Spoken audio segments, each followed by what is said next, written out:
As we have said that man-made resources, the second part of the resources is human resources.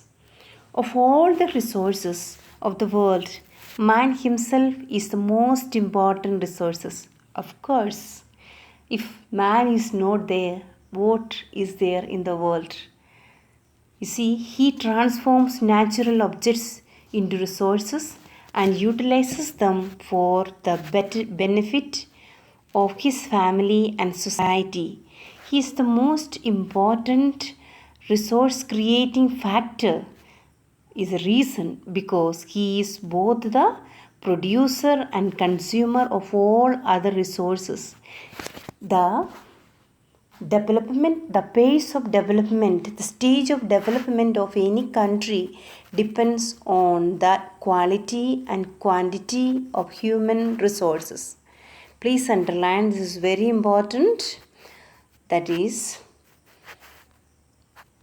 man transforms natural objects into resources and utilizes them for the benefits of his family and society. Again, the man is the most important resources creating factor because he is both the producer and consumer of all other resources. He is the maker, he is the consumer. He is utilizing it for himself, he is making it for himself. So he is the producer and the consumer of all the resources. The stages of development of any country depends on the quantity of human resources. If people are good at, if more people are, this is a strength for our country. India produces so many scientists. We have got a good population. All these things are our resources. The principal resources of the world. Agricultural resources include cereals and other food crops and cash crops. They are produced by farming for consumption, sale or for agro-industries. What's the meaning of agro-industry? For the agriculture. Agricultural resources include cereals and food crops, and it is for the farming for consumption, to eat, to sell, and for the agriculture. Now, pastoral resources. What is another kind of agricultural resources? First one is human resources. Now it is agricultural resources. Now the pastoral resources. Pastoral resources include animal products like milk, meat, fur, hide, skin, wool, etc. They are obtained by livestock rearing, sheep rearing or dairy farming. All these things are kept for our use plus for the use of others. These are all the use resources, the daily useful resources. Every day we are using. Now, mineral and energy resources. Mineral resources are extracted from deep beneath or surface of the earth by mining. As I have told in the last class, we can see that mining, Orissa and Jharkhand and all, it is very famous for mining, coal mines. Mineral resources are extracted from deep beneath or surface of the earth by mining. They are produced, processed, refined and transformed into finished products. Example, iron ore, manganese, mica, etc. Some minerals like coal, petroleum or other abiotic resources like solar energy, wind, water can generate power. They are termed as energy resources.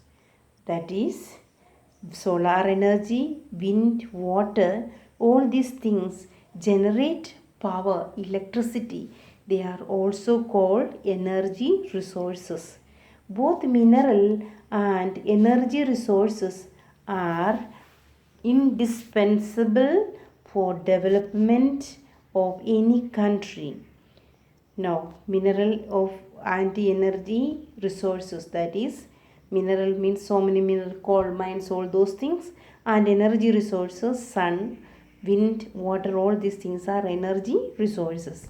Now, conservation of resources, we see it. Gandhiji had once remarked, there is enough for everybody's need, but not for anybody's greed. For a use of everybody there is, but to satisfy anybody's greed we cannot have it. The statement reflects this concern for resource conservation. What is the meaning of conservation? Resource protection.